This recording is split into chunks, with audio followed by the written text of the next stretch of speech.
Meet Uncle Sam. He has a lot of bills to pay. Almost $4 trillion worth every year. Uncle Sam's income is a little over $2 trillion per year. To make up the difference, the deficit, he does what most Americans do. He borrows money. When Uncle Sam takes out a loan, he calls it a bond. Bonds can be held by banks, investors, or even foreign governments. Uncle Sam has to promise to pay interest on these bonds, just as you do on any loan you take out. Ever think about paying your mortgage with your credit card? That's exactly what Uncle Sam does. He takes out new loans, new bonds, so that he can make payments on the old ones.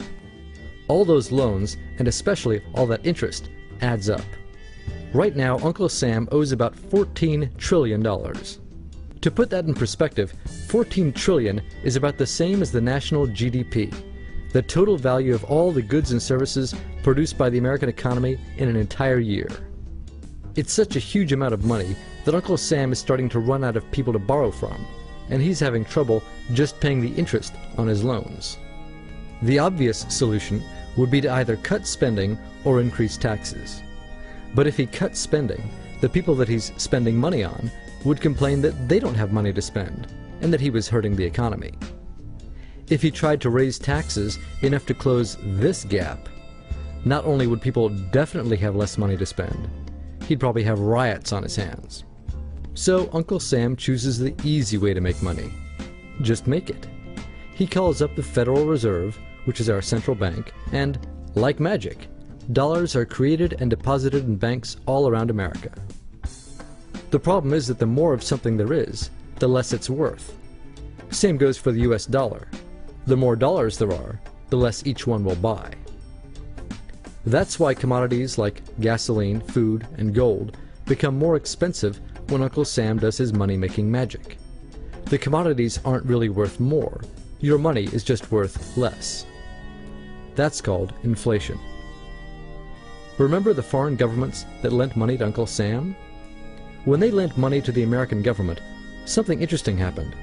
It made the US look richer, and their countries look poorer. When a country looks poor compared to America, $1 of our money buys a lot of their money.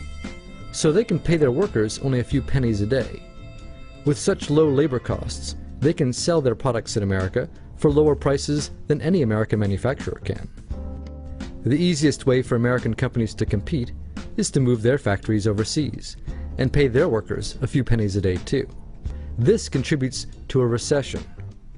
Americans lose their jobs, stop paying taxes, and start collecting government benefits like Medicaid and unemployment. This means that Uncle Sam has even less income and even more expenses. At the same time, the people who still have jobs are desperate to keep them, so they tend to do more work but not to get paid anymore. When your dollars are worth less and you're not earning more of them, that's called stagflation. And this is why Uncle Sam is in a catch-22. He can't raise taxes or cut spending without making the recession worse.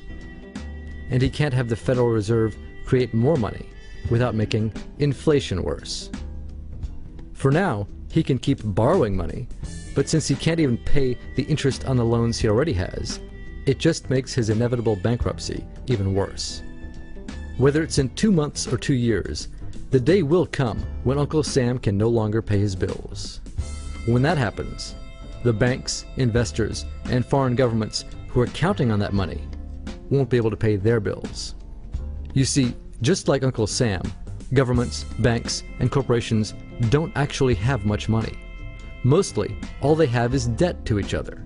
If one link in the debt chain stops paying, defaults, the whole thing falls apart. If investors can't pay their bills, corporations won't be able to pay their employees. If banks can't pay their bills, you won't be able to take out a loan, use a credit card, or even withdraw your savings. If foreign governments can't pay their bills, their own banks and corporations will have the same problems. That's called a global economic collapse. It's never happened before, so nobody really knows how bad it will be, how long it will last, or even how we'll eventually get out of it. The house of cards has already been built. There's no painless way to dismantle it now. All we can do is to educate each other about what's actually going on, and to prepare for what may be very extraordinary circumstances.